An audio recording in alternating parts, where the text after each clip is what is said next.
আজ আমি ভিক্ষা করার পর এতগুলো পয়সা পেয়ে গেছি। আর জানো তো আজকে এতগুলো গোলাপ দিয়ে আমাকে একজন প্রপোজ করেছিল। তো সবকিছুই তোমাদের সাথে এই ব্লগে শেয়ার করবো। তো চলো বেশি কথা না বলে ভিডিওটা একদম প্রথম থেকে শুরু করি।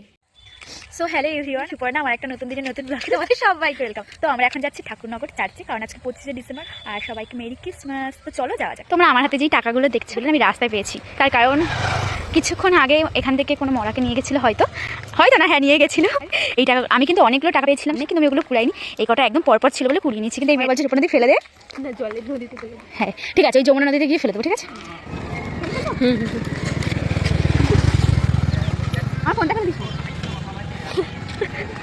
তো তোমরা তো দেখতেই পেলে আমি কিভাবে এই পয়সাগুলো পেয়েছিলাম। আর কিছুক্ষণের মধ্যেই কিন্তু আমরা চলে এলাম ঠাকুরনগরে। আজ আমরা যাব হচ্ছে ঠাকুরনগর চার্চে, কারণ আজ ছিল 25শে ডিসেম্বর। গত 4 বছর ধরে কিন্তু আমি এই 25শে ডিসেম্বরে মেলাতে আসি, এখানে ঘুরতে। অন্যান্য বছর আসি একটু সন্ধ্যের দিকে, কিন্তু এবার একদম দুপুরের দিকে চলে এসেছিলাম। অনেকে তো আবার পার্ক স্ট্রিটে যাই ঘোরার জন্য, কিন্তু আমি কোনো বছর ওখানেও যাইনি। আগে যে এই 25শে ডিসেম্বরে মানুষ ঘুরতে বেরোয় বা কেউ ঘুরতে যায় সেটাই জানতাম না, ফোন হওয়ার পরেই জেনেছি। এখন যেহেতু অনেকটা বেলায় আছে, দেখো চার্চটা কিন্তু অনেকটাই ফাঁকা ছিল, তাই আমরা ফাঁকায় প্রথমে কিন্তু চার্চের ভেতরটা ঘুরে নিলাম। টাকা টাকা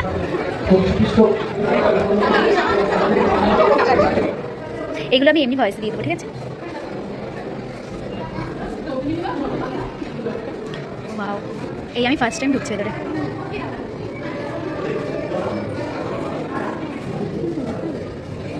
একমাত্র পুত্রকে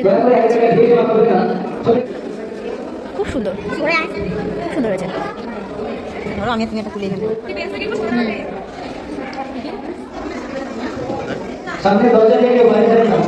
ভেতরটা দেখা হয়ে গেছে, ভেতরটা খুব সুন্দর ছিল। অন্যান্য আমরা 4 বছর এসে কিন্তু ভেতরে আমি কোনোদিনও যেতে পারিনি, ফার্স্ট টাইম গেলাম। হ্যাঁ খুব ভালো লেগেছে। আর এটা ভিড় কম ছিল বলেই যাওয়া হয়েছে, ভিড় থাকলে আর যাওয়া হতো না। এখন পুরো বেলা আছে, বেলাটা চলো তোমরা ভিডিওটা দেখতে থাকো। তোমরা তো দেখতেই পেলে আমরা কিন্তু চার্চের ভিতরটা ভালো করে ঘুরে নিয়েছি। তারপর এই লাইনটা ক্রস করে চলে এলাম মেলার দিকটায়। এখন তো এই দিকটা অনেকটাই ফাঁকা আছে, এরপরে তো এই জায়গায় একদম লোকজন ভর্তি হয়ে যাবে। এই রাস্তাটার চারিদিকে অনেকগুলো দোকান বসে, সেইগুলো তোমাদেরকে একটু দেখিয়ে দিলাম। আমরা এখন কোথায় কবরস্থান, ওটাকে কি কবরস্থান জানি না, মুসলিমদের কবরস্থান বলে তাই না। আগের বছর আমরা এসেছিলাম এই জায়গাটায়, তখন অনেকটা রাত ছিল।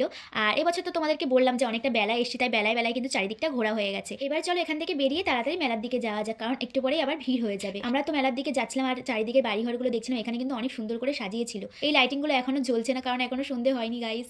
তারপরে এইদিকে সঞ্জিতা আবার মেলার মধ্যে এসে কানের দেখা শুরু করেছে। এবছর আমরা ঠিক করে রেখেছিলাম যে একদম বেলায় বেরোবো আর বেলায় সবকিছু দেখে বাড়ি ফিরে যাবো। আর এই সময় আসার একটাই কারণ হচ্ছে এই যে ফাঁকায় আমরা দেখতে পাচ্ছি, একটু পরে কিন্তু একদম ফাঁকায় কিছু দেখতে পারবো না, মানে লোকের সাথে শুধু ঠেলাঠেলি লেগে যাবে। মেলা ঘোরা আমাদের প্রায় কমপ্লিট হয়ে গেছে। এইদিকে যে বন্দুক দিয়ে আর কি এগুলো মানে বেলুনগুলো ফাটাতে হয়, এইখানে 4টে বেলুন ফাটিয়ে আমরা 4খানা গিফট পেয়েছিলাম, তো সেটাই ভাগাভাগি করে নিচ্ছিলাম। আর তারপরে চলে এলাম এই দোকানটার। এই জিনিসগুলো দেখলে আমার এত কিউট লাগছে। তারপরে কিন্তু এই পুতুলটা আমি নিয়েছিলাম। এই দেখো, এটা কিন্তু আমার পুতুল হয়ে গেছে। তারপর আমরা মেলা থেকে বেরিয়ে রেল লাইনের পাশে দাঁড়িয়ে থাকা এই কাকুটার কাছ থেকে সঞ্জিত 2টো পাপড়ের প্যাকেট কিনে নিল দিদার জন্য।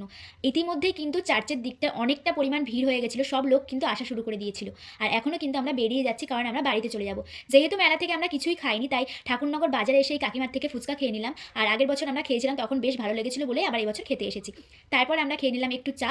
তো আজকের ভিডিওটা এই পর্যন্তই ছিল। ভালো লাগলে অবশ্যই কিন্তু একটা লাইক করে দিও। তো চলো দেখা হচ্ছে পরের কোনো ভিডিওতে।